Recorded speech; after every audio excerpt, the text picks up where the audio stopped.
उधर आसमां से किसी ने पुकारा, कहा बादलों से जुड़ो। इधर से जमीन ने किया एक इशारा, उड़ो और ऊंचे उड़ो। इरादों की टोली लिए साथ में, उजाले रचाने चली, न देश बनाने चली।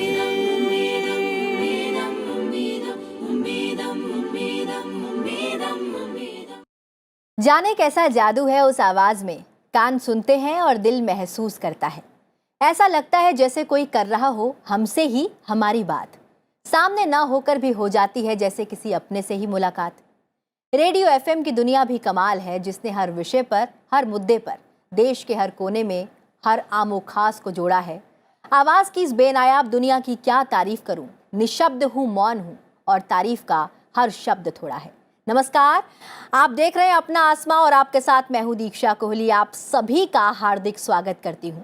जी हाँ, आज का एपिसोड बेहद खास है क्योंकि आज हमारे साथ होंगे आवाज की दुनिया से जुड़े कुछ खास मेहमान।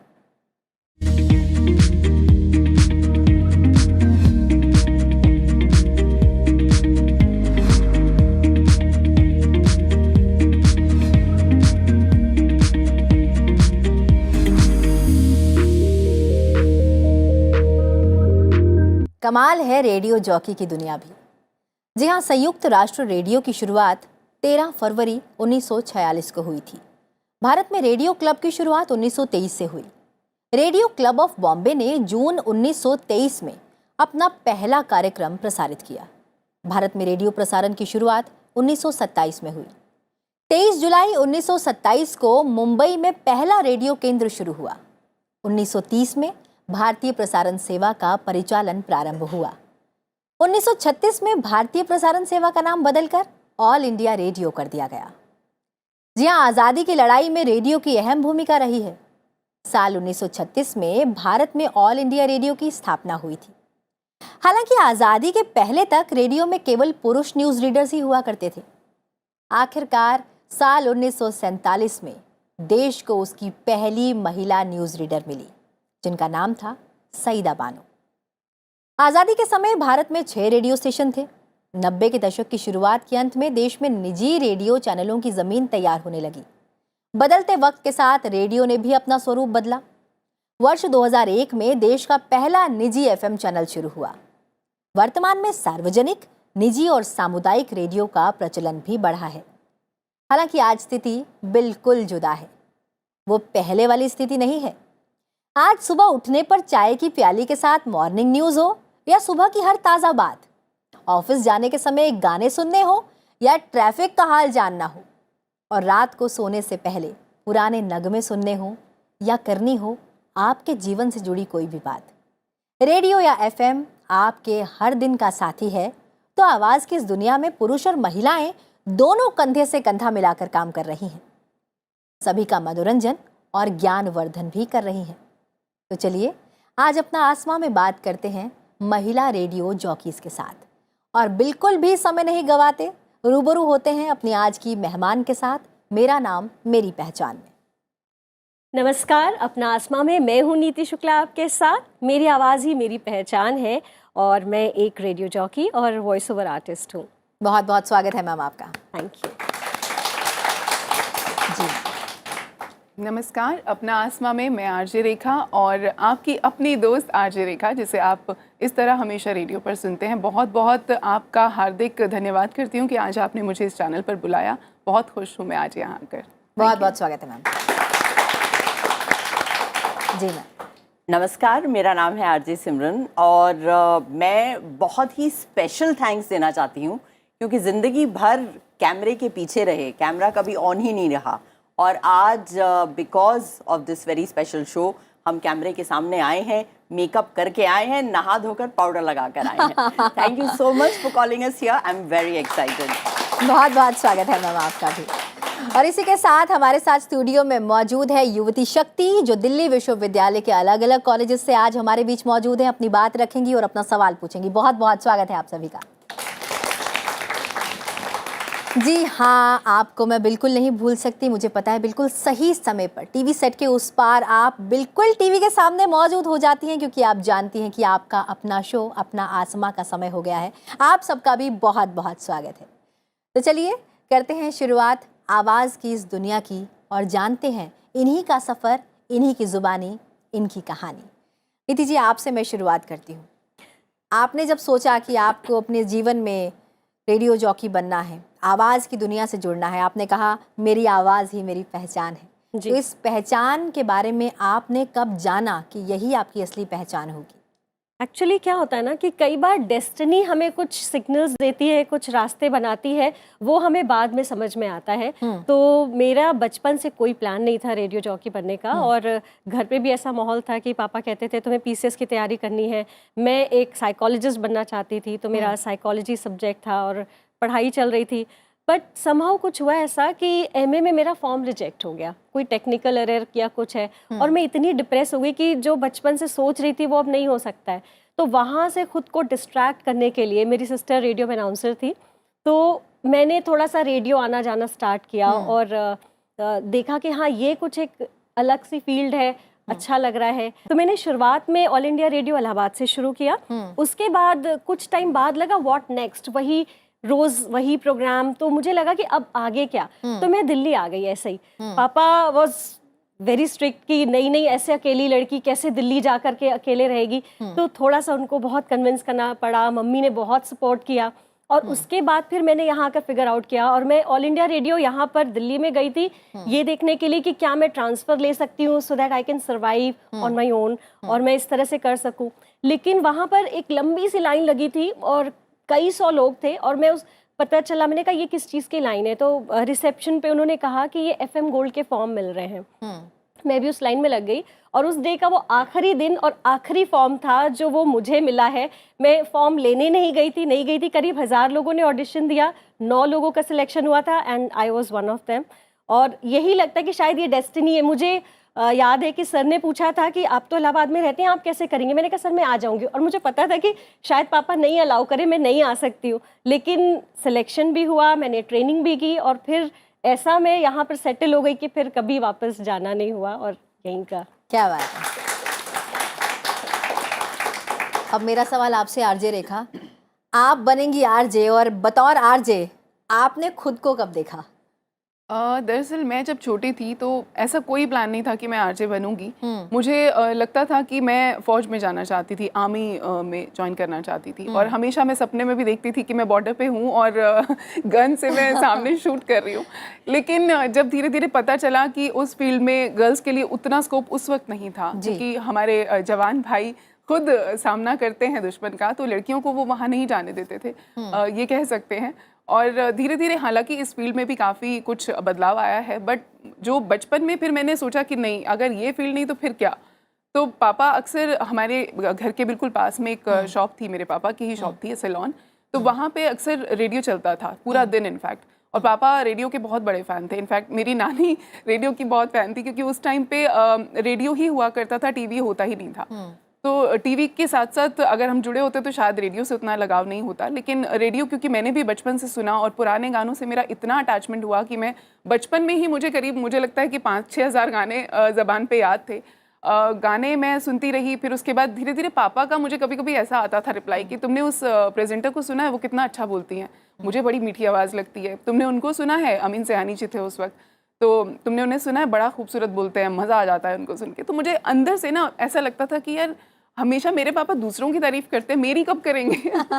तो बड़ी तकलीफ होती थी। लेकिन फिर जैसे जब रेडियो को देखा करती थी तो मुझे लगता था यार इस बॉक्स के पीछे क्या चीज़ है, ये ऐसा क्या है इसके अंदर कि इसके अंदर से आवाज़ आती है, कौन बैठा है, कहाँ बैठा है। बहुत छोटी थी तब, वो बच्चों वाला दिमाग। तो मैं कभी कभी रेडियो को पीछे से पलट के देखती थी कि कहाँ है बोलने वाला, बट कभी दिखा नहीं।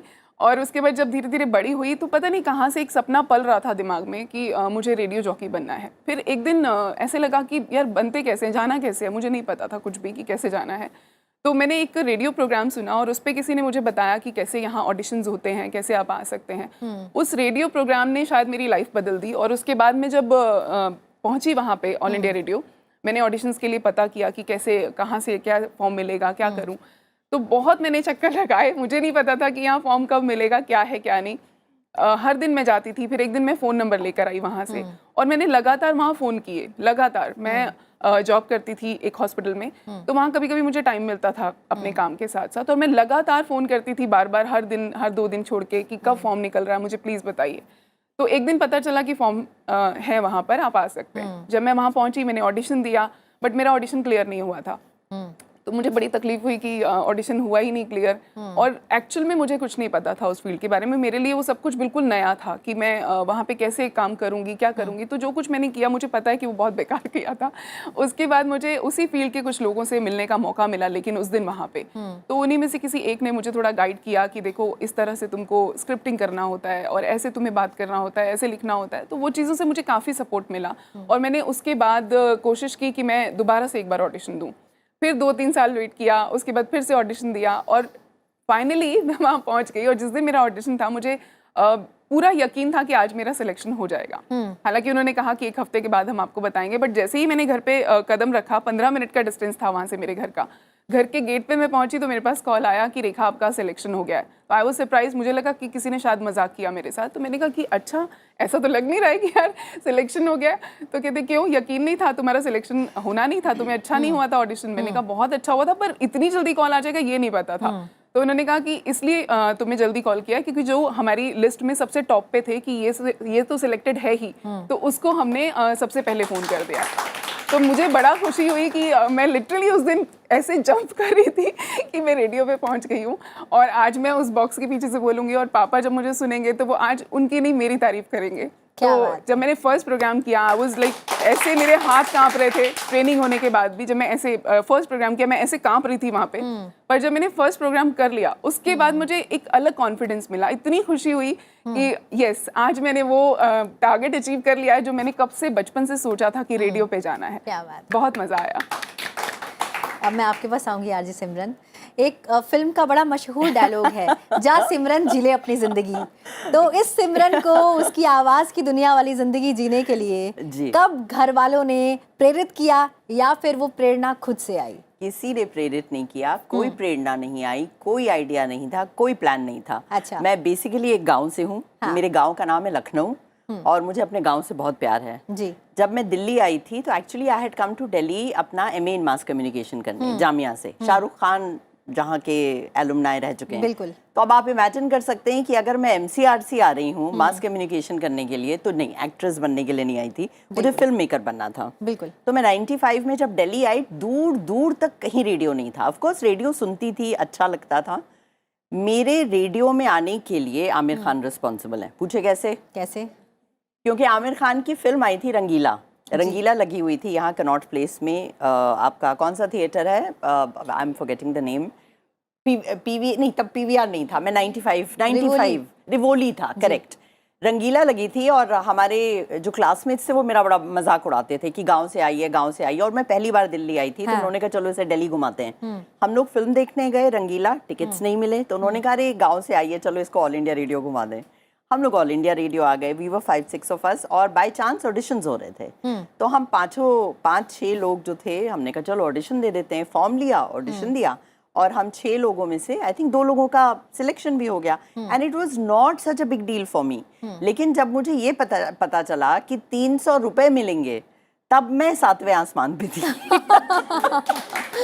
तो मेरी रेडियो की शुरुआत, अब मैं बस से आती थी, मैं बस से जाती थी कि किसी तरह वो पैसे जमा हो जाएं। So it's so strange. अभी नीति ने कहा था कि this is how destiny works. और मैं अगर आपको ये बताऊं कि इस रेडियो की वजह से मैं कॉलेज से निकलते निकलते बची। वो कैसे? क्योंकि 95 में जब मैंने रेडियो की शुरुआत की तो 300 रुपए के लिए की थी। लेकिन जब रेडियो करना शुरू किया तो इतना मजा आने लगा, इतना मजा आने लगा कि फिर कॉलेज जाने का मन नहीं करता था। फिर कॉलेज मिस करने लगी मैं। फिर यहीं पे रहती थी। हमारे कॉलेज में ऊपर एक कैंटीन था, वहां पे रेडियो चलता रहता था। तो आके झूठ भी नहीं बोल सकती थी कि मैं कहाँ थी, क्योंकि उस पर मेरा प्रोग्राम चल रहा था, तो टीचर्स को पता चलता था। तो एनीवेज वो किसी तरह मैंने पास कर लिया, अच्छे नंबरों से पास किया। But by the time I finished my mass communication in 98, I realise कि बॉस लाइफ में तो रेडियो ही करना है। और there is a term Deepshikha, a very nice term which is set कि सही जगह पर सही समय पर। बिल्कुल। जिसमें आपका कोई हाथ नहीं होता है। This is all luck and destiny. Of course you work hard, क्योंकि 95 में जैसा कि इन्होंने भी बताया था, मेरा जब सिलेक्शन हुआ था तो मेरा ट्रायल बेसिस पे सिलेक्शन हुआ था, और जो हमारी स्टेशन डायरेक्टर थी, मैं बिल्कुल उनका नाम नहीं लूंगी वरना वो अभी कहीं से भी निकल के आके मुझे डांटना शुरू कर देंगी कि ये कैसे बात कर रही है, इसे बात करना ही नहीं आता है।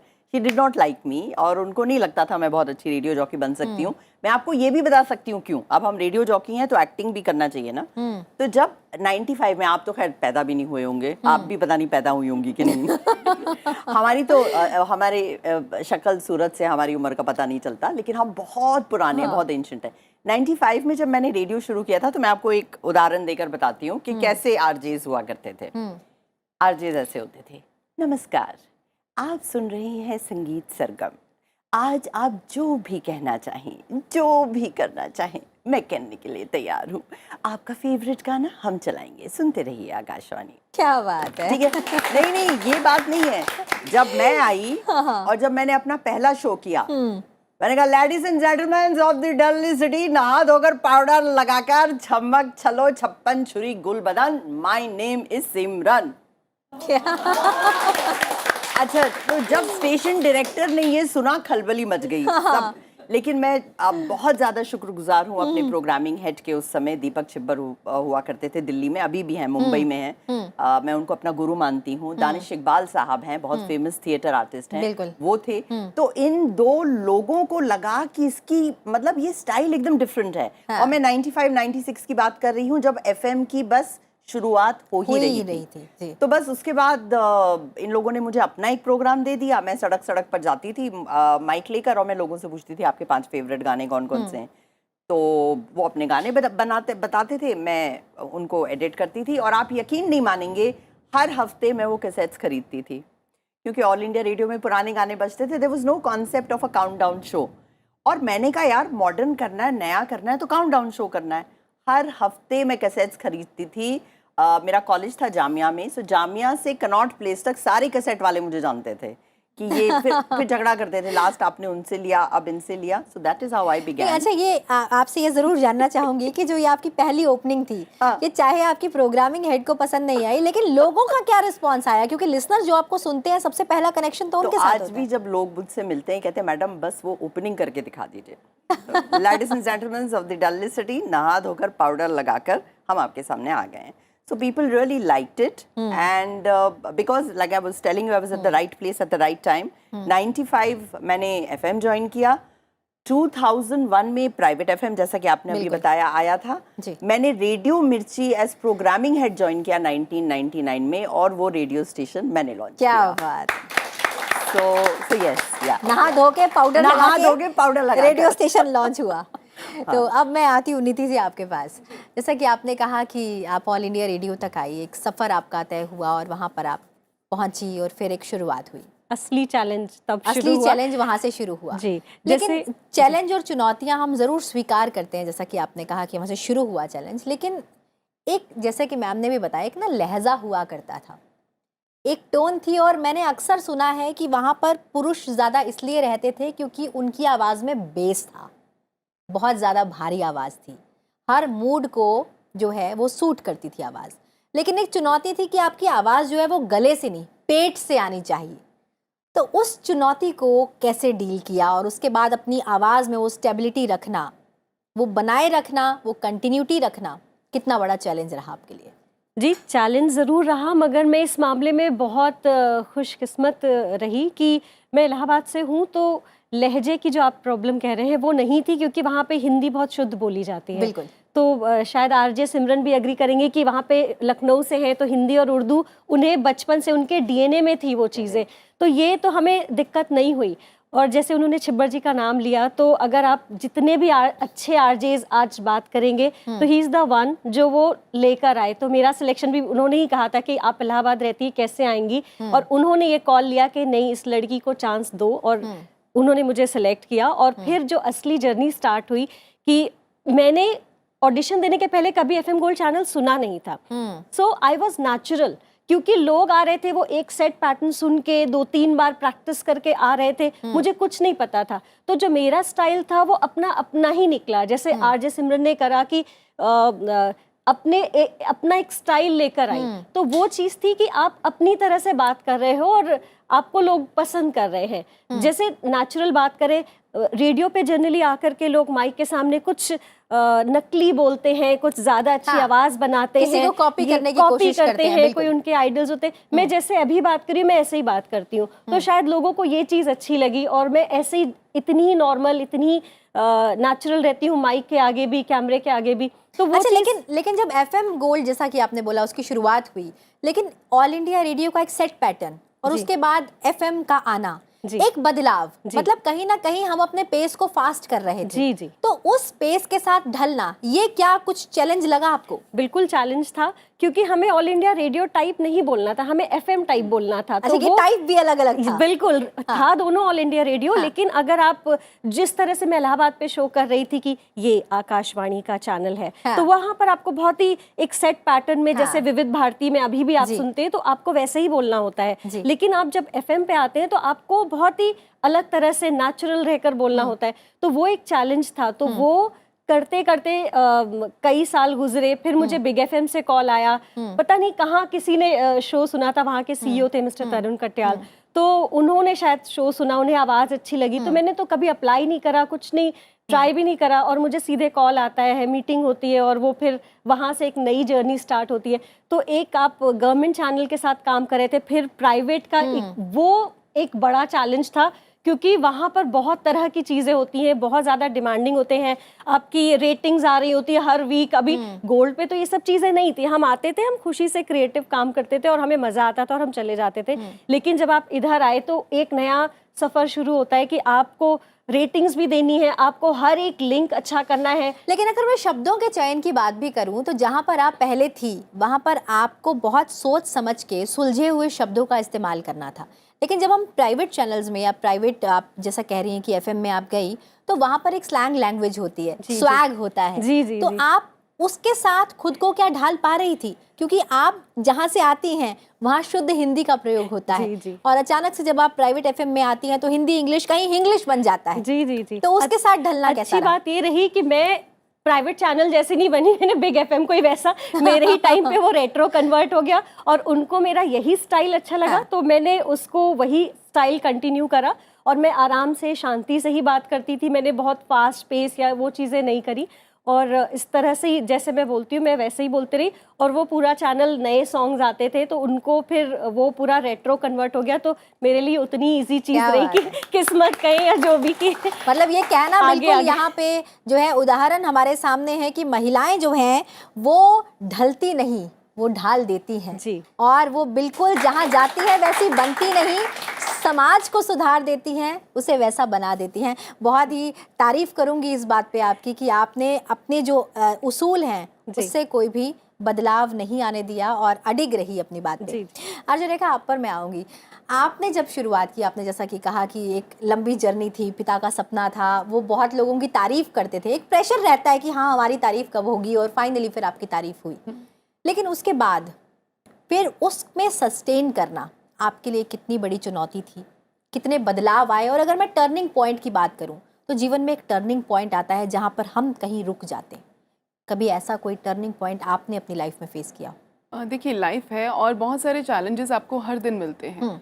तो जब से मैं छोटी थी, क्योंकि एक हम मिडिल क्लास फैमिली से आते हैं, जैसा कि आरजे सिमरन ने भी कहा कि जब आप एक ऐसी फैमिली में होते हैं जहां आप गांव से या कहीं ऐसी जगह से आते हैं तो बहुत सारे चैलेंजेस होते हैं। हालांकि हम लोग गांव से नहीं थे, बट मैं बचपन से दिल्ली में रही हूं और मेरे जो मम्मी पापा थे उनका बैकग्राउंड रहा है पंजाब, हरियाणा, सब जगह से।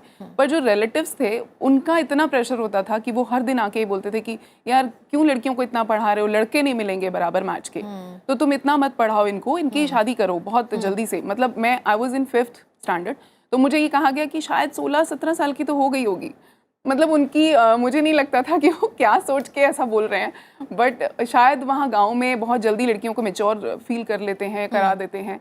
तो शायद वो यही चीज़ मेरे प्रेशर, मुझ पे भी प्रेशर बना रहे थे, मेरे पेरेंट्स पे बना रहे थे। और मुझे बहुत बुरा लगता था कि जब भी कोई रिलेटिव आता है वो किसी पढ़ाई के टॉपिक पे बात नहीं करता, वो किसी और करियर पे बात नहीं करता, वो सबसे पहले कहता शादी कर दो।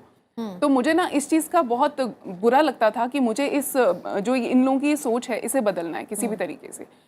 कई बार ऐसा होता था, कोई भी लड़का आया, सरकारी नौकर है भाई कर दो तो एक पेरेंट्स को बहुत ज़्यादा कन्विंस करने की कोशिश, तो मैंने एकदम ठान लिया था कि आप जो भी करिए, जो मुझे करना है मैं वही करूँगी। मुझे लगता था कि 4 बार अगर आप लड़ाई करते हो अपने घर में, अपने करियर के लिए, अपनी चीज़ों के लिए, तो एक ना एक दिन जब आप कहीं पहुँच जाते हो तो सब लोग अपने आप कन्विंस हो जाते हैं। वही चीज़ हुई कि मैंने वो चैलेंजेस को फेस किया, लड़ाई झगड़ा जो भी हुआ, मैंने अपना करियर नहीं छोड़ा और आज मैं जहाँ पे भी हूँ, बहुत सारी चीज़ें हैं, बहुत चैलेंजेस रहे जो मैंने फेस किए, पर उन चैलेंजेस के सामने जब आप कहीं कुछ करते हो, पहुंच जाते हो, तो फिर वो सब पीछे छूट जाता है, वो बिल्कुल याद नहीं आता। बिल्कुल बहुत सही, मजा किसी ने आता है। बड़ी खूब बात कही है कि जब ठान ही लिया ऊंची उड़ान का तो फिर कद क्या देखना आसमान का, और आप भी निरंतर ऐसे ही आगे बढ़ती रही और अडिग रही। और मैं ये कहूँगी कि जैसे एक्सपीरियंसेस बहुत रहे, हाँ। बहुत सारे लोग, जब आप कुछ अच्छा करते हो तो आपको बहुत से लोग सपोर्ट करते हैं, लेकिन बहुत से लोग आपको गिराने के लिए भी पहुंच जाते हैं। और कंपटीशन के दौर में तो ये हमेशा रहता है कि आप अगर 4 आरजे से अच्छा कर रहे हो तो वो ये नहीं कहेंगे कि आपसे कुछ हेल्दी कंपटीशन करें, आपके साथ कुछ और अच्छा करके हम आगे जाने की कोशिश करें। वो ये चाहते हैं कि आपका शो कैसे खराब हो। तो कई बार ऐसा भी हुआ कि मैं नाम नहीं लूंगी, लेकिन हाँ, ऐसे इंसिडेंट हो जाते हैं कि अच्छा आज इसका शो है तो कैसे बर्बाद किया जाए, कुछ प्लान करो। तो वो चीज़ें होती थी, पर फिर मुझे लगता था कि शायद ये भी मेरा एक टेस्ट है, इसको भी क्रॉस करना है, कोई बात नहीं। कई बार तो मेरे साथ ऐसे हुआ कि मेरा, क्योंकि घर बहुत पास है ऑल इंडिया रेडियो से, तो हार्डली 15 मिनट्स मुझे वहाँ तक लगते हैं पहुँचने के लिए। तो मैक्सिमम मेरे पास कॉल तब आता है जब लगता है कि कोई विकेट गिर गया, मतलब कोई आरजे नहीं पहुंचा, या कोई ऐसा कोई प्रॉब्लम हो गया है कि दूसरा आरजे नहीं है, तो रेखा आप प्लीज जल्दी से पहुंचो। तो मतलब मैंने कम से कम हजारों ऐसे शोज होंगे जो हजारों ऐसे शोज की स्टेपनी आप बनी। हाँ, एक्चुअली मुझे मेरी जो पेक्स थी विनीता जी उस टाइम पे, अभी मैं भी चिब्बर सर की ही सिलेक्शन हूँ, तो उन्होंने बहुत इतना हम लोगों को मांझ दिया था कि हमें कोई भी सिचुएशन आए, हम खड़े खड़े, मैं कई बार शो से उठ रही होती थी कि बस सब हो गया मेरा, मैं निकलती हूँ, वो आगे नहीं नहीं नहीं नहीं बैठो बैठो बैठो बैठो, अभी और बाकी है, ये भी करो क्योंकि दूसरा आरजे नहीं आया। तो मुझे मेरी विनीता जी जो है पेक्स, वो भी मुझे कहती है कि तुम तो आलू हो, तुम्हें कहीं भी फिट कर सकते, किसी भी सब्जी के साथ आलू को डालकर एकदम कॉम्बिनेशन बनाया जा आलू रखा कि तुम्हें कहीं भी फिट कर सकते हैं। और जैसा कि नीति ने कहा कि शोज का एक पैटर्न सेट था पहले से, बट ऐसा मुझे नहीं लगा। मुझे ऐसा लगता है कि मैंने हर शो को एक अलग फील के साथ किया है। पर आपने जैसा कहा कि कोई अगर नहीं मौजूद तो अचानक से आपको बोल दिया गया कि आपको ये शो करना है, लेकिन हर शो से पहले कुछ तैयारी होती है, कुछ शब्द जुटाने होते हैं, लोगों के साथ वो बातचीत करनी होती है, वो तैयारी कैसे मैनेज करती थी आप? जब आप इतने सारे शोज कर लेते हो तो फिर कुछ चीजें आपकी जबान पे अपने आप आने लगती हैं। जब आप इतने सारे शोज कर चुके हो, एक्सपीरियंस है आपके पास, तो कंटेंट भी आपके पास बहुत रहता है कि चलो आज गजल्स पे बात करनी है तो शायरी आपको कहीं ना कहीं आप सुना दोगे, या आपको कोई और जनरल बात करनी है, महिलाओं का कोई अगर आपको शो करना है तो आप महिलाओं से जुड़े हुए हैं, सब इस तरह की बातें आप कर सकते हो, क्योंकि वहाँ कुछ भी स्क्रिप्टेड वैसा नहीं होता है कि आपको बड़ा कोई भाषण देना है, लेक्चर देना है, आपको लोगों के साथ कनेक्ट होना है। तो लेकिन आपकी खूबी ये भी है कि आप लिखती भी हैं, आपने काफी कविताएं लिखी भी हैं। बिल्कुल, तो कुछ हम मुझे सुनना भी लिखने का चाहेंगे बहुत आपसे। शौक है, और मैं आज ये बुक भी अपने साथ लाई हूँ जो रिसेंटली लॉन्च हुई है। आपकी खुद की किताब जी, मुझसे कहते तो, और ये अभी इसी मंथ में लॉन्च हुई है, तो मैं चाहूंगी, और ये मेरे कम से कम 20 साल का सपना था जो अब जाके कंप्लीट हुआ है, लेकिन इसके लिए बहुत स्ट्रगल किया है मैंने, क्योंकि कविताएं लिखना, पेपर्स पे रख देना, उसके बाद कहीं डायरीज में बंद हो जाना, वो चीज़ें बहुत हैं, पर आपको एक्चुअल में कोई अप्रिशिएट करे और ये कहे कि भाई अब तो बुक ले आओ ज़रा तो मेरे बहुत सारे ऐसे फ्रेंड्स ने मुझे बहुत कन्विंस किया कि यार बहुत अच्छा लिखती हो, पर बहुत कम लोग होते हैं जिनके सपने पूरे होते हैं। आपने ना केवल अपने सपने को जिया, उसे पूरा भी किया, तो हम ज़रूर सुनना चाहेंगे आपकी पेश नज़र कुछ एक ऐसी कविता जो आपसे जुड़ी हो या आपकी ज़िंदगी से जुड़ी हो। इसमें वैसे तो देखिए बहुत सारी कविताएं हैं जो अलग अलग टॉपिक्स मैंने बात की है, और सबसे अच्छी बात मैं अगर इस बुक की बताऊं, अब क्योंकि बुक की बात चली है, तो इसमें सबसे अच्छी बात ये है कि मैंने हर टॉपिक को कवर करने की कोशिश की है। वो चाहे महिलाएं हो, चाहे वो समाज की बात हो, चाहे वो रिश्तों की बात हो, दोस्ती की बात हो, या किसी जानवर की बात हो जो दर्द से जूझते हैं और हमसे कह नहीं पाते हैं। तो ऐसी कोई कविता सुनाएं जिसमें आप ही की बात हो, जिसमें मेरी बात हो। तो मैंने इसमें एक बात की है, आज मुझे तन्हा रहने दो। जी, तन्हा तो हम आपको नहीं छोड़ेंगे, पर आपकी कविता जरूर सुनेंगे। यहाँ मैं तन्हाई से महिलाओं को जोड़ रही हूँ, क्योंकि मैं चाहती हूँ कि जो महिलाओं को ये लगता है कि हमेशा एक पैटर्न बना हुआ है कि हस्बैंड के बिना अकेली लड़की की जिंदगी नहीं है, या अकेली लड़कियों को रहना नहीं चाहिए, शादी तो भाई करनी ही है एक ना एक दिन, तो क्यों आप अकेले सोचते हो। तो मुझे ऐसा लगता है कि अगर लड़कियां तन्हा रह के अपने बारे में सोचती हैं, अपने आप को जानती हैं, तो वो एक बहुत बड़ी शक्ति होती है उनके पास।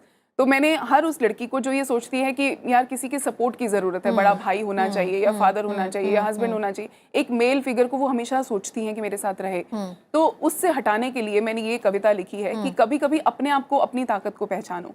तो आपके पास वो सब है जो दूसरा आपको देगा, बिल्कुल, वो आपको किसी से मांगने की ज़रूरत नहीं है। और जहाँ तक महिला सशक्तिकरण की बात होती है कि हम महिलाओं को बराबर सोचें, मैं कहती हूँ कि बराबर मत सोचिए भाई, क्योंकि महिलाएं आपसे कहीं ऊपर हैं। क्या बात है। जो कुछ महिलाएं कर रही हैं आप सपने में सोच भी नहीं सकते हैं। अगर आप महिलाओं जितना पेन ले लेंगे तो आप गायब हो जाएंगे। बिल्कुल सही। तो मुझे ऐसा लगता है कि महिलाओं को सशक्त होने की ज़रूरत नहीं है, सिर्फ अपनी शक्ति को पहचानने की ज़रूरत है। बिल्कुल। और इसीलिए मैंने कविता लिखी है, आज मुझे तन्हा रहने दो, आज मुझे तन्हा रहने दो, खुद से बातें करने दो, आज मुझे तन्हा रहने दो, खुद से बातें करने दो, खुद को खुद की ही बाहों में जीने दो और मरने दो। तुम ना मुझको गले लगाना, तुम ना मुझको गले लगाना, मुझको आहें भरने दो, अंधेरों से डरूं अगर तो मत घबराओ, डरने दो। पहले भी मैंने खुद को कई बार अकेले पाया है, कोई भी जब साथ नहीं था खुद का साथ निभाया है। पहले भी कई बार मुझे तन्हाई ने तड़पाया है, फिर भी मैंने हार न मानी, फिर भी मैंने हार न मानी। आज भी गम से लड़ने दो, आज मुझे तन्हा रहने दो, खुद से बातें करने दो। आपने जरूर खुद को खुद में ढूंढा है एक्चुअली। और ये जो लास्ट लाइन है जो मेरे दिल को बहुत करीब है, मैं चाहूंगी सबको जरूर सुनाऊं, क्योंकि ये बहुत ताकत देंगी उन लड़कियों को जो अपने आप को अकेला सोच के डरती हैं या कहीं निकलने से सोचती हैं कि नहीं जाना चाहिए, किसी का साथ होना जरूरी है। खुद का खुद से मिलना भी तो बहुत जरूरी होता है, जो खुद को ना पहचाने वो ही दुनिया में खोता है। आखिर औरों के दम पर कब किले फतेह हो पाते हैं, अपना जीवन जो देते हैं स्वर्ग वही तो जाते हैं। औरों के कंधे पर रखकर जो बंदूक चलाता है, जीत का सहरा भी तो आखिर उसके सर ना आता है। अपने दम पर मुझे चढ़ाई करने दो और गिरने दो, अपने दम पर मुझे चढ़ाई करने दो और गिरने दो, खुद को खुद की ही बाहों में जीने दो और मरने दो। आज मुझे तन्हा रहने दो, खुद से बातें करने दो। तो ये मैंने कविता उन सब लड़कियों के लिए लिखी है जो दूसरों के सपोर्ट को खोजती हैं। कहीं उन्हें लगता है कि मेरे पापा ने सपोर्ट नहीं किया, मेरे भैया ने सपोर्ट नहीं किया, मेरे हस्बैंड ने सपोर्ट नहीं किया, उन सबको साइड रखो भाई। आप बहुत अच्छा आपने संदेश दिया है यहाँ पर कि एक महिला को अगर वो ठान ले कि वो कुछ करना चाहती है तो उसे किसी की ज़रूरत नहीं, बस जज्बा और हौसला होना चाहिए और कदम आगे उसे खुद ही बढ़ाना होगा। बहुत बहुत धन्यवाद ऐसी कविता के लिए और हमारी तमाम दर्शकों को प्रेरित करने के लिए। आरजे सिमरन, आपके पास आऊँगी। मैंने क्रिकेट फील्ड सुना है, हॉकी फील्ड सुना है, लेकिन जॉकी फील्ड नहीं सुना। ये जॉकी फील्ड क्या है? हमने सुना है आप फाउंडर हैं जॉकी फील्ड की, लेकिन जॉकी फील्ड क्या है? ओके, सो जैसा मैंने आपको पहले बताया था कि I was at the right place at the right time. तो जब मैंने ऑल इंडिया रेडियो ज्वाइन किया था तो एक तरीका था लोगों का बात करने का। और जैसा कि मैंने आपसे कहा कि मैंने रेडियो मिर्ची ज्वाइन किया एज प्रोग्रामिंग हेड, जो कि इंडिया का पहला प्राइवेट FM रेडियो स्टेशन हुआ। तो मेरे ऊपर ये जिम्मेदारी आई कि लोग जिस तरह बात करते हैं उनका बात करने का स्टाइल चेंज करो। तो मैंने अपना एक इंस्टीट्यूट भी खोला हुआ है जो रेडियो जॉकी इंस्टीट्यूट है, जहाँ पर हम लोगों को बोलने की ट्रेनिंग देते हैं। तो before I start saying that, आपने एक बहुत अच्छी बात बोली जो मुझे बहुत अच्छी लगी। दुनिया भर में देर आर 75% मेन जो मॉर्निंग और इवनिंग शोज करते हैं। तो रेडियो में प्राइम टाइम शोज होते हैं, आपका मॉर्निंग शो होता है, इवनिंग शो होता है, जो सिर्फ आदमी करते हैं across the world even today. जबकि महिलाएं अब इतना आगे बढ़ गई हैं कि मैं आपको एक एग्जांपल दूं। यूरोप में आपने सीरी का नाम सुना है? बिल्कुल। गूगल में भी आवाज आती है। यूरोप में उन्होंने क्या किया है, गाड़ियों में इंटरनेट लगा दिया है। अब उस इंटरनेट में सीरी की तरह एक आवाज आती है। आपको अपना फोन यूज करने की जरूरत नहीं है, आपको अपना फोन ब्लूटूथ से गाड़ी में कनेक्ट करने की जरूरत नहीं है। लेकिन वो गाड़ी ये लास्ट ईयर की बात मैं आपको बता रही हूँ, वो गाड़ी बनने से पहले बहुत मेजर झगड़ा हुआ यूरोप में। पूछे किस बात का? किस बात का? कि इस गाड़ी के अंदर जो आवाज आएगी वो लड़की की होगी कि लड़के की होगी। और अल्टीमेटली किसकी आवाज ली गई? लड़की की, लड़कियों की। आपको पता है क्यों? क्योंकि इतनी रिसर्च की गई है। उस रिसर्च के अंतर्गत ये निर्धारित किया गया कि लड़कियों पर लोग ज्यादा भरोसा करते हैं। क्या बात है? लड़की की जो आवाज है, लड़की की आवाज ज्यादा ऑथेंटिक मानी जाती है। लड़की जो बात आपसे कहेगी उसे आप बहुत ज्यादा सीरियसली लेंगे। लेकिन हाँ, जो पिच की आपने बात कही वो भी सही है। जैसे अगर मैं इस तरह बात करूं कि अगर आपको ऐसा करना है तो यही करना होगा, या फिर मैं कहूँ चलो ना कहीं चलते हैं सोनू बाबा, लेट्स गो प्ले, तो जब मैं इस तरीके से बात करती हूँ तो आप मुझे सीरियसली नहीं लेंगे। बिल्कुल। लेकिन अगर मैं इस तरीके से बात करूंगी तो आपको ऐसा लगेगा a leader of authorities talking. तो मार्गरेट थैचर जो ब्रिटेन की प्राइम मिनिस्टर हैं, पहले उनकी बहुत हाई पिच कहते हैं इसे, जो ऊंची सुरीली आवाज होती है उसे हाई पिच कहते हैं। हम सब प्रैक्टिस करके अपनी आवाज की पिच थोड़ा कम कर सकते हैं। बिल्कुल। तो मार्गरेट थैचर ने एक्चुअली वो ट्रेनिंग ली और उसके बाद वो प्राइम मिनिस्टर बन गई। So coming back to answer your question, so it was my job कि मैं बाकी सारे रेडियो जॉकीज की भी ट्रेनिंग करूं।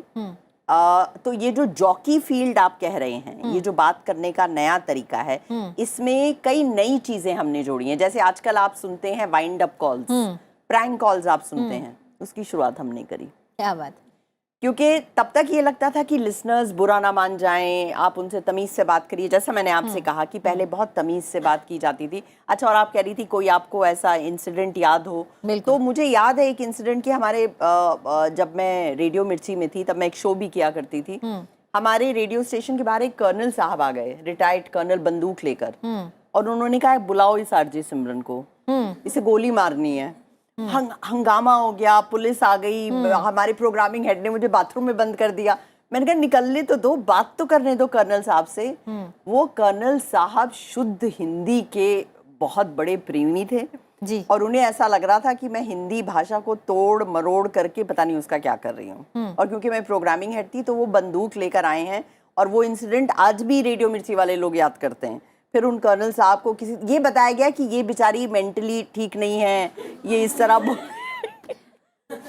लेकिन मैं आपको बताऊं, वो ये बात है 2002 की, और आज क्या है, आज 2023 है। आज लोग कैसे बात करते हैं। तब मैंने ठान लिया था कि अब सिर्फ रेडियो मिर्ची नहीं, अब ये मेरे लाइफ का एम्बिशन होगा कि हर किसी को, बिकॉज आपकी लैंग्वेज है, आपका एक्सप्रेशन है, you should have the freedom to say what you want to say. Right. And why did that man come after me? वहाँ आदमी तो थे, बहुत सारे आरजेस भी हुआ करते थे जो इस तरह उल्टी सीधी बातें करते थे, अलग तरीके से भाषा को मोड़ते मरोड़ते थे। उनके पीछे तो कोई बंदूक लेकिन उन्हें ये बात हजम नहीं हुई कि एक महिला क्यों अलग करने की कोशिश कर रही है। जो चीज हम यहाँ पर बात कर रहे हैं, and I must thank you कि आप एक इतना ज्यादा स्ट्रॉन्ग शो कर रही हैं, बल्कि आप खुद एक इतनी स्ट्रॉन्ग पर्सनालिटी हैं कि हमारी आज की महिलाओं को सिर्फ ये समझना है कि they have everything in themselves, and लोगों से हजम नहीं होगी because of the patriarchal society. Absolutely. So I think that is what we have been doing. आप जी मैम, आप कुछ कहना चाहते हैं? जैसे अभी महिला वर्सेस पुरुष की बात हो रही है, तो मैं ये कहूँगी कि मेरी लाइफ में तो हर एक पुरुष का साथ रहा है, क्योंकि असली चैलेंज जो आपने पूछा था कि कैसे स्टार्ट हो रहा है, क्या स्ट्रगल रहा, तो रेडियो जॉकी के साथ साथ एक आपकी लाइफ की जर्नी चल रही थी। जब आप अकेले थे, पीजी में रहते थे, कभी भी सर का कॉल आ गया कि अगला प्रेजेंटर नहीं आया, आ जाओ, हाँ, आप रिकॉर्डिंग छोड़ के चल देते थे, शो करते थे। लेकिन जब शादी हुई, जब बेबी हुआ, तो बिग एफएम में जब मैंने ज्वाइन किया तो आई वाज 3 months प्रेग्नेंट। मैं उनसे कहती कि सर अब आप क्यों ले रहे हो, मैं तो बेड रेस्ट और इन सब का टाइम आ रहा है, but they like the voice और दे इंसिस्टेड कि नहीं आप करो, हम सब कोऑपरेट करेंगे। थैंकफुली पूरे ऑफिस ने बहुत ज़्यादा सपोर्ट किया। मैं जाती थी तो दूसरे मेल आरजेस मेरे लिए डोर ओपन करते थे। और सबसे ज़्यादा बड़ा लाइफ का चैलेंज आया जब मेरी 3 months की मैटरनिटी लीव ख़त्म हुई और मुझे अगले दिन फिर से 3 महीने के बच्चे को छोड़ करके मुझे वापस जाना था। Then my husband took a stand, उन्होंने 1 महीने की पैटर्निटी लीव ली उन्होंने संभाला जब मैं शो कर रही होती थी। कभी होता था अर्ली मॉर्निंग आपका, कभी शो है 4 बजे उठ के जाना है, कभी आपका लेट नाइट शिफ्ट है, तो उन्होंने घर संभाला, बेबी को संभाला और वो किया। अगर और पीछे जाएं तो आई वॉज वेरी लकी कि मेरे फादर थे कि वो सपोर्ट करते थे कि जो तुम्हें करना है करो, मैं हूँ, तुम्हारा बाप जिंदा है, तुम्हें किसी की फिक्र करने की जरूरत नहीं। तो एक स्मॉल टाउन में भी आप रह करके एक बहुत ही फ्री लाइफ जी रहे थे। जब मैं यहाँ एक सोच को जरूर उजागर करना होगा कि किसी को कमतर दिखाना हमारा मकसद नहीं जी। ये समाज सिर्फ महिलाओं से नहीं, हाँ आपका समाज महिलाओं से आगे बढ़ता है, लेकिन समाज को पूर्ण करने के लिए महिला और पुरुष दोनों का होना बहुत ज़रूरी है।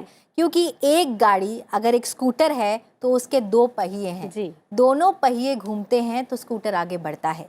इसलिए उन दोनों पहियों को बराबरी का अधिकार है और बराबरी का हक भी है। जी जी। तो जहाँ महिलाएं हैं, जहाँ पुरुष हैं, वहीं पूर्ण समाज है। यही तो जैसा बात कि मैं आपने रखना कहा चाहती हूँ। कि आपको इतना साथ मिला, तो आपने भी साथ दिया और आपको साथ भी मिला, तो एक संदेश भी है कि ना केवल हमें सपोर्ट करना है बल्कि हम ये भी उम्मीद करें कि जब जब हमें ज़रूरत हो तो हमें सपोर्ट मिले। और ये बहुत अच्छी सफर आपने बहुत बात ही कही। खूबसूरती से बिल्कुल। निकल जाएगा, पता भी नहीं चलेगा। बिल्कुल। इनफैक्ट जब मैं दिल्ली आती थी ऑडिशंस के लिए बिल्कुल। तो डर लगता था कि पापा अलाउ करेंगे कि नहीं करेंगे, क्योंकि एक अकेली लड़की के लिए एक बड़ा चैलेंज था आज से 20 साल पहले।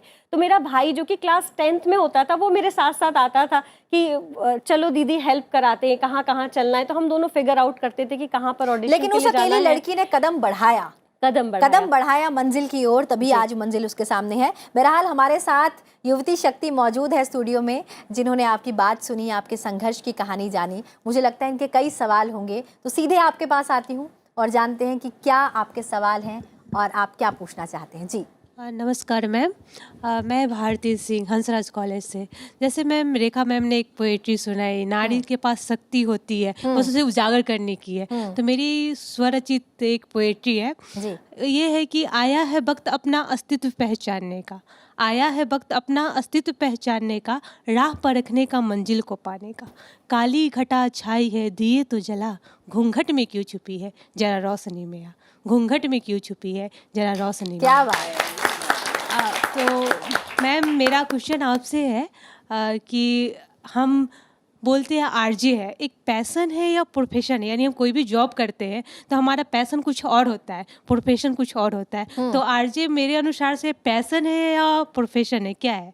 देखिए, जब हम किसी पैशन को फॉलो करते हैं और उसी को अपना प्रोफेशन बनाते हैं तो इससे अच्छी बात कोई और नहीं होती है। और क्योंकि हम जब 9 से 5 की नौकरी करते हैं या 10 से 6 की नौकरी करते हैं तो हम कभी कभी अपने आप को थका हुआ, बोर और इस तरह का फील करते हैं कि हमारे ऊपर बर्डन आ गया है जैसे। लेकिन जब हम ऐसा कोई काम करते हैं जो हमें करके मज़ा आता है, पैशन होता है हमारा, तो आप आधी रात में भी उठ के उस काम को करते हो। मेरे पास कई बार रिकॉर्डिंग्स इतनी ज़्यादा हो जाती हैं कि मुझे पूरी पूरी रात बैठ के रिकॉर्ड करना पड़ता है।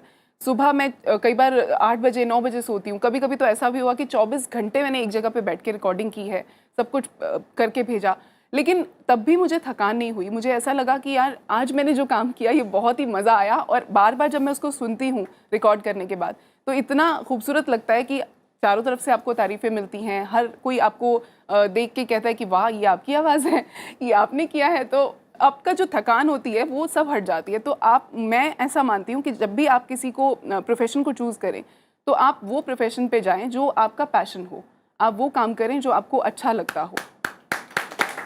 शुरू में इसकी शुरुआत पैशन से ही होती है। हाँ। जब मेरे फ्रेंड्स थे, जब वो और दूसरी फील्ड्स में जा रहे थे कि ये कोर्स है, ये है, कंप्यूटर कोर्स कर लो, मैंने कहा मुझे यही काम आता है, यही मुझे अच्छा लगता है और यही मैं कर सकती हूँ, तो मुझे कुछ और नहीं करना। मैं बहुत फोकस्ड होती गई धीरे धीरे।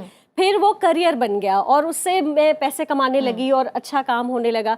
और उसके बाद आज की डेट में ना 2 साल पहले मैंने अपनी प्रोडक्शन कंपनी स्टार्ट की, एक प्रोडक्शन हाउस चला रही हूँ मैं। लेकिन वो मेरा स्ट्रेस बस्टर है आज की डेट में। मैं उस कंपनी के मीटिंग से और बाकी चीज़ों से ब्रेक लेके जाती हूँ कि मुझे वो महीने में 2 ब्रेक दे दो, मुझे शो करने जाना है। तो मैं अपने खुद से छुट्टी करके और मैं जाती हूँ, क्योंकि वो जो मोमेंट होता है जिस वक्त आप प्ले करके सॉन्ग और आप बोल रहे होते हो, आप कुछ सॉन्ग प्ले करते हो, आपके लिसनर्स के मैसेजेस आ रहे हैं, उनके कॉल्स आ रहे हैं, आपको लग रहा है ये लोग डायरेक्टली आपसे प्रभावित हो रहे हैं और ये कुछ जो आप बात कह रहे हो, आप कोई एक रेसिपी बता रहे हो, कुछ भी कर रहे हो, वो उनकी जीवन पे असर डाल रही है। और ये इतना हाई फील देता है आपको कि आप इसको कभी भी नहीं छोड़ना चाहोगे। एक सुकून का एहसास होता है जब आपको इतना अच्छा रिवर्ट मिलता है। जी अगला सवाल। नमस्कार मैम, मैं हंसराज कॉलेज से हूँ। मेरा नाम अमृता है।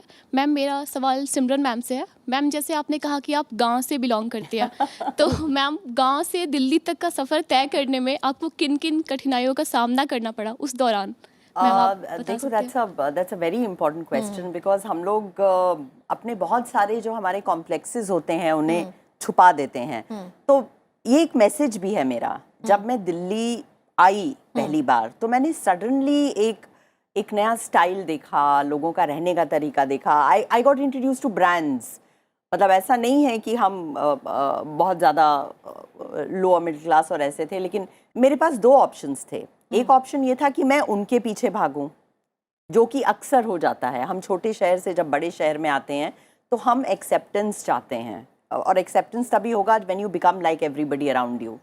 बट मुझे ऐसा लगा कि मैं सबकी तरह क्यों बनूं, मेरा अपना एक वजूद है, मेरी अपनी एक पहचान है, मेरी अपनी एक लखनवियत है, मुझ में एक नवाबियत है। जैसे जब हम बात करते हैं, जब हम कहीं आते हैं तो लोग कहते हैं बाकी लोग कहाँ हैं, तो हम कहते हैं हम हैं, बाकी पानी कम है। हमारा एक अलग अंदाज है। हाँ, हमारा अलग अंदाज है। अच्छा, तो ये चीज, this is something I am very proud of.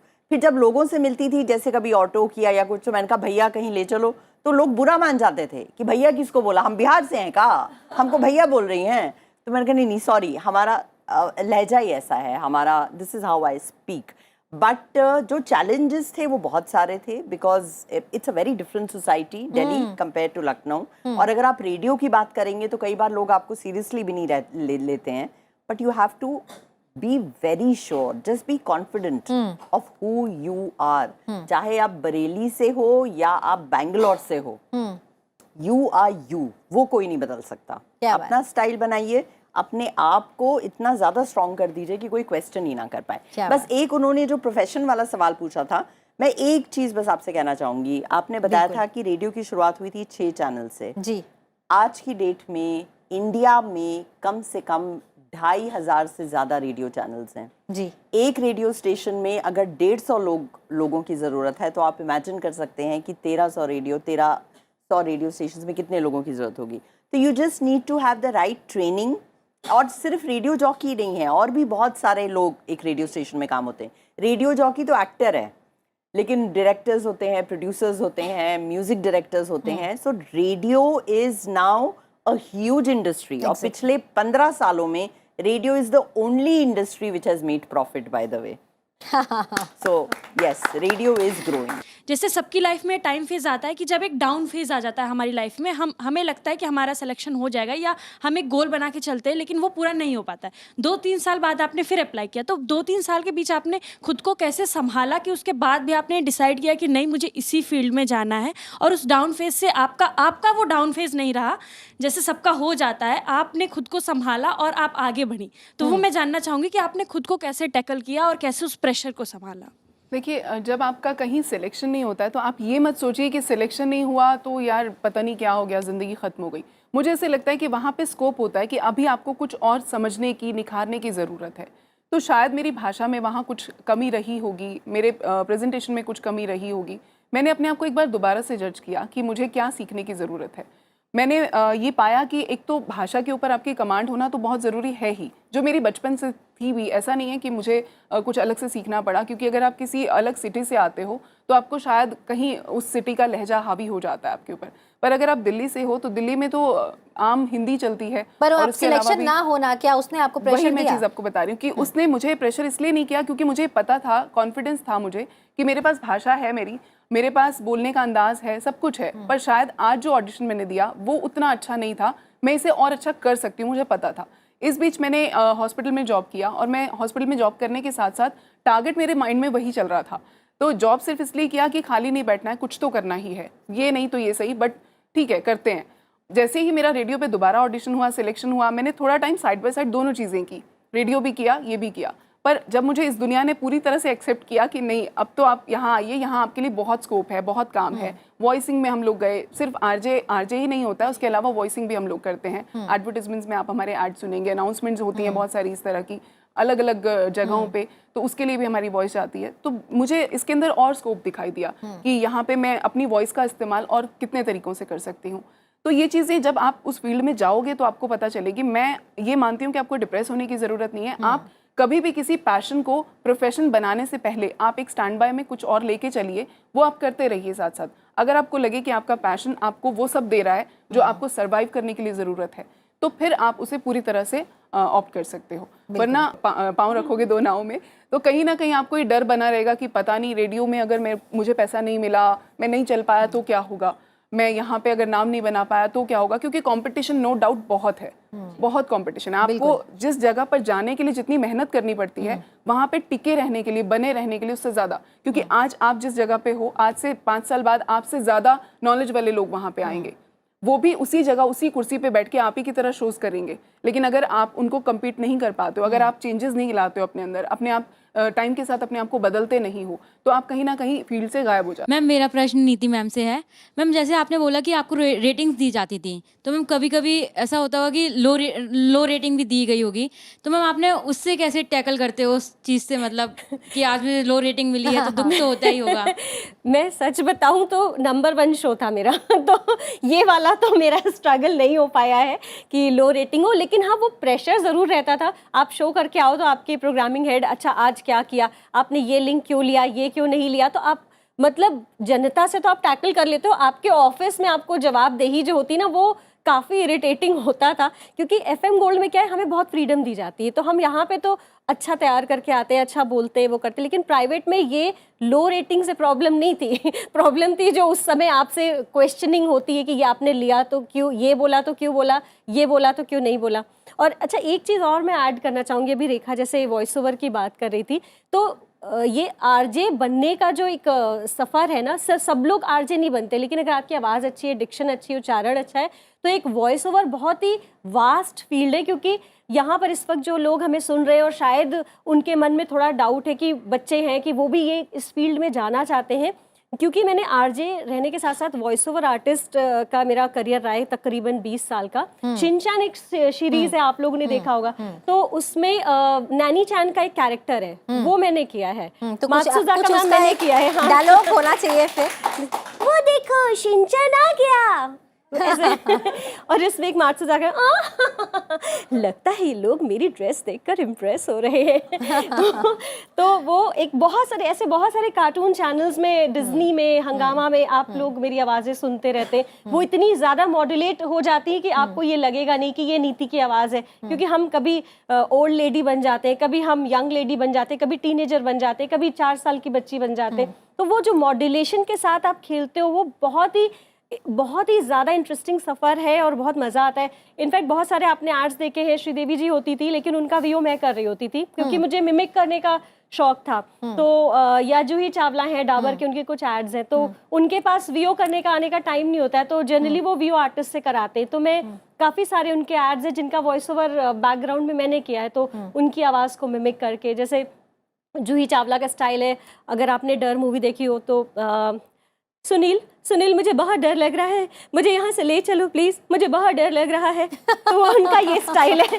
अगर आप श्रीदेवी जी की बात करें तो एक उनकी सदमा मूवी है, तो उसमें वो कहती है हरिप्रसाद है ना, हरिप्रसाद को पिंडी लगाने का तो वो उनका ये स्टाइल है। तो बचपन में हम लोग वो देखते थे, जंगल बुक आता था, तो हम सारे भाई बहन आवाज़ें कॉपी करते थे, मिमिक करते थे, और वो सफ़र आगे जाके प्रोफेशनली काम आने वाला है ये मुझे नहीं पता था। तो डेस्टिनी कहीं ना कहीं हमें कुछ सिखा रही है। इवन बच्चे आजकल बहुत सारा मोबाइल देखते हैं, पेरेंट्स चिंता करते हैं कि इतना ये टीवी देख रहा है, मोबाइल देख रहा है, बट वो कुछ ना कुछ तो सीख रहे हैं, कुछ ना कुछ तो कर रहे हैं। तो डेस्टिनी को सुनते समझते रहना चाहिए। जी मेरा सवाल रेखा मैम से है। आपने अभी एक बहुत सुंदर कविता सुनाई, मुझे एक तन्हा रहने दो।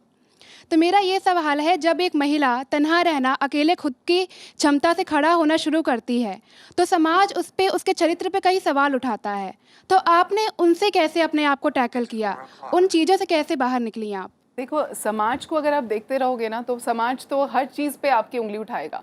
आपने सूट पहना तो गवार है, आपने मॉडर्न ड्रेसेस पहन ली तो भाई पता नहीं किसको दिखाना होता है, इतना ज़्यादा मॉडर्न बन के घूमती है। आप अगर कुछ अच्छा पढ़ गए बहुत ज़्यादा तो ज़्यादा मत पढ़ाओ, लड़का नहीं मिलेगा। अगर आपने कुछ नहीं पढ़ा तो ये तो बिल्कुल ही नालायक है, कुछ किया ही नहीं ज़िंदगी में। तो अगर आप हर बात पे समाज के फ्लेक्सिबली अपने आप को समाज के अकॉर्डिंग ढालते हो तो फिर आप कहीं ना कहीं अपने आप से नाइंसाफ़ी कर रहे हो, अपने आप को चीट कर रहे हो। मुझे ऐसे लगता है कि समाज की सुनो सबकी, करो अपने मन की। मैं ये पूछना चाहती हूँ, जैसा नीति जी ने कहा, रेखा जी ने भी कहा और सिमरन जी ने भी कहा कि किसी का भी ये रेडियो जॉकी में आने का पहले से प्री प्लान नहीं था, या फिर कुछ ये ड्रीम टाइप का या कुछ नहीं था कि मुझे रेडियो जॉकी में जाना है। पहले से किसी का पैशन या फिर पसंद नहीं था, ये सब कुछ अचानक से डेस्टिनी से हुआ। तो ऐसा क्यों है रेडियो जॉकी के फील्ड में? ऐसी क्या चीज़ है, मतलब कोई हम में से भी कोई नहीं जानता है कि रेडियो जॉकी में जाना है या हमें पसंद है। बाकी सब फील्ड में किसी का कुछ ना कुछ सपना होता है, रेडियो जॉकी में ऐसा क्यों नहीं? मैं ये बताती हूँ कि जब हमने ये करियर शुरू किया था ना, तो ऐसा ये कोई करियर होता ही नहीं था। सिर्फ ऑल इंडिया रेडियो होता था और जिसमें कि अनाउंसर्स होते थे। रेडियो जॉकी जैसी कोई चीज़ होती ही नहीं थी। 20 साल पहले की बात बता रही हूँ। तो ऐसा हमारी कोई ट्रेनिंग नहीं थी, कोई ये फील्ड एग्जिस्ट ही नहीं करती थी। वो तो स्टेप बाय स्टेप हम आते गए, पता चलता गया। और सबसे अच्छी चीज़ थी कि मेरी मदर को रेडियो सुनने का बहुत शौक था, तो हमारे घर में पूरे दिन रेडियो लगा रहता था। जैसे उस टाइम टीवी का इतना नहीं था, तो हम विविध भारती, हवा महल के प्रोग्राम और ये सब सुनते रहते थे। और उस समय सिंगर के, लिरिसिस्ट के, सबके नाम बताए जाते थे। तो मुझे नहीं पता था कि ये मेरी ट्रेनिंग हो रही है। मैंने स्टार्टेड FM गोल्ड, तो मुझे मैक्सिमम चीज़ें पता होती थी। मुझे पता था अच्छा ये वाला म्यूज़िक तो नौशाद साहब का है, ये वाले बोल तो गुलजार साहब के। तो वो मुझे कहीं से वो ट्रेनिंग अंदर चल रही थी। आपकी वो शायद ऊपर वाला कुछ डिसाइड करता है, वो चीज़ें हैं। तो वो पैशन भी, वो अच्छा भी लगता था, रेडियो सुनना अच्छा लगता था, मगर ये नहीं पता था कि यहाँ पे कोई करियर है और यहाँ पर हम जा सकते हैं। बहरहाल तमाम सवालों के लिए बहुत बहुत शुक्रिया। और मैम, क्योंकि जाने का वक्त हो गया, लेकिन जाने से पहले एक दस्तूर है हमारे शो का कि हम कहते हैं कि ज़िंदगी बहुत खूबसूरत है और इस खूबसूरत ज़िंदगी को बनाने वाली महिलाएं होती हैं। तो आज मेरे सामने 3 आरजेज़ हैं, तो आरजे के अंदाज में हो जाए आपका एक मैसेज इस खूबसूरत सी ज़िंदगी के नाम। देखिए, सच में ज़िंदगी बहुत खूबसूरत है, लेकिन आज अभी इसी वक्त मैंने यहाँ पर ये जाना है कि हम जो तीनों आरजेस जो पहली बार मिल रहे हैं, हम सब बहुत स्ट्रॉन्ग माइंडेड महिलाएं हैं सबसे पहले। क्योंकि अगर आप हमारे एक्सपीरियंसेस को देखेंगे तो आपको ये पता चलेगा कि हमने समझौता नहीं किया, हमने अपने अनुसार चीज़ें ढाली। और शायद यही वजह है कि आज इस वक्त हम सब इस मंच पर हैं। तो अपने आप को मत चेंज करिए और बस ऐसे ही बने रहिए और सुनते रहिए, अपना आसमां देखते रहिए। हमारी आदत है सुनते रहिए कहने की। तो बिल्कुल मैम, बिल्कुल।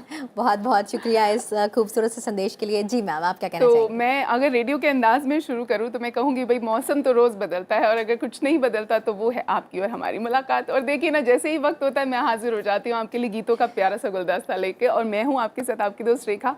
और रेखा के साथ अगर आपको बने रहना है तो भाई आपको जो कुछ रेखा कहती है वो सुनते जाइए, करते जाइए, और आप एक ना एक दिन अपनी मंजिल ज़रूर पा लेंगे। और मेरे साथ तो आप जुड़े ही रहेंगे, क्योंकि बहुत सारी चीज़ें हैं जो आपको बतानी है, बहुत कुछ सिखाना है, बहुत कुछ समझाना है। तो ऐसे हम कुछ भी ऐसी बातें करते हैं जो मुझे लगता है कि हमें आम जनता से कनेक्ट कर सकती हैं।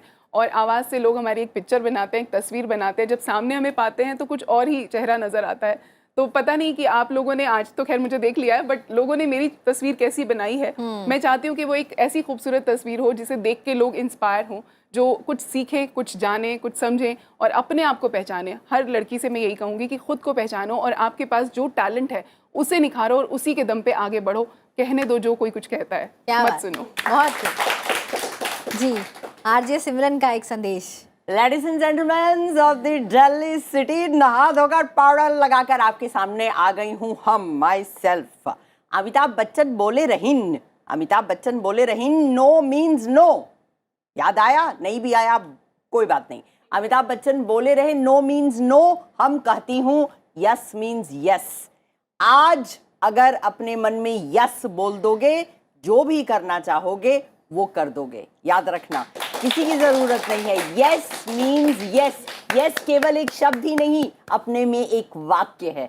Yes I want to do this, yes I don't want to do this, yes I want to become this, yes I can do this, yes I am able to do this. आपके सामने सबसे बड़ी example ये बैठी हुई है जो इतना खूबसूरत शो कर रही हैं, इतने अच्छे अंदाज से कर रही हैं। And we are really grateful कि आपने हमें बुलाया, हमारा मेकअप वगैरह करके कैमरा ऑन किया ताकि सबको पता चले कि हम दिखने में कैसे लगते हैं। Thank you so much. देखिए, दिखने में जितने भी लोगों ने आपको सुना है, डेफिनेटली उनके जहन में आपकी छवि बहुत खूबसूरत है, क्योंकि आप आवाज़ की दुनिया के नायाब सितारे हैं जिनकी आवाज़ सीधे दिल तक पहुंचती है। और मुझे लगता है कि दिल से बड़ी दस्तक और कोई नहीं दे सकता, और आप तो अपनी आवाज़ से सीधे दिल पे दस्तक दे जाते हैं। बहुत बहुत धन्यवाद इस शो में हमारे साथ जुड़ने के लिए, बहुत बहुत शुक्रिया। और आपका भी बहुत बहुत शुक्रिया कि आप अलग अलग कॉलेजेस से आज यहाँ पर आई और अपनी मौजूदगी दर्ज कराई। और आपका भी बहुत बहुत धन्यवाद जो हर बार टीवी सेट के उस पार से हमारे साथ जुड़ती हैं आपके अपने शो अपने आसमां में। और जाने से पहले यही कहना चाहूँगी, विजय पताका तू फहराए, गगन चूमे बादल छट जाए, कसकर कमर जो आगे आए, तूफान भी टकरा कर झुक जाए, गूंज से तेरी वक्त भी रुक जाए, और ठान ले जो तू एक बार तो आसमां में उड़ान भर जाए और अपनी एक पहचान बनाए। और यूं ही बनाते रहिए अपनी पहचान और भरते रहिए अपनी उड़ान अपना आसमां में। इसी के साथ बहुत बहुत धन्यवाद।